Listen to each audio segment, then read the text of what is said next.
Hey guys, Rick Curren from Midwest Tongs, and today's pro tip is actually a safety tip for you. Now, you've seen us working with the tongs and the hooks here on our TV show and in some of the demonstrations that we've done for Midwest Tongs. One of the things I want to always encourage you to do, though, is anytime you work with an animal, venomous or not, but particularly venomous, you want to take your tong or your hook and get some disinfectant wipes.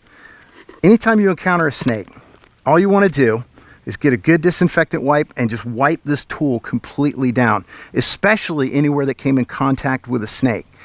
Okay, just clean the head off real quick, even clean the hand grips off. On a hook, you can do the exact same thing, just anywhere that was in contact with a snake, just quickly wipe it off. All right, and then once you're done with that, the other thing you need to go and do safely is just wash your own hands, clean them off as well.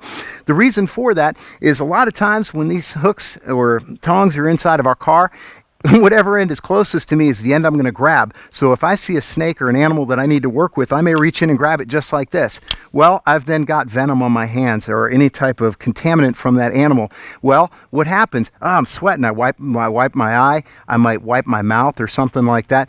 Any type of contaminant, venom, any type of bacterium could easily get into my eyes or into my mouth. So it's always a good safety tip to just take a moment and wipe off your equipment. It protects you, and it also protects the animals in your collection or animals that you work with from any type of cross-contamination between those two animals. So hey, stay tuned to Midwest Tongs to learn more about how to safely work with their equipment and with animals.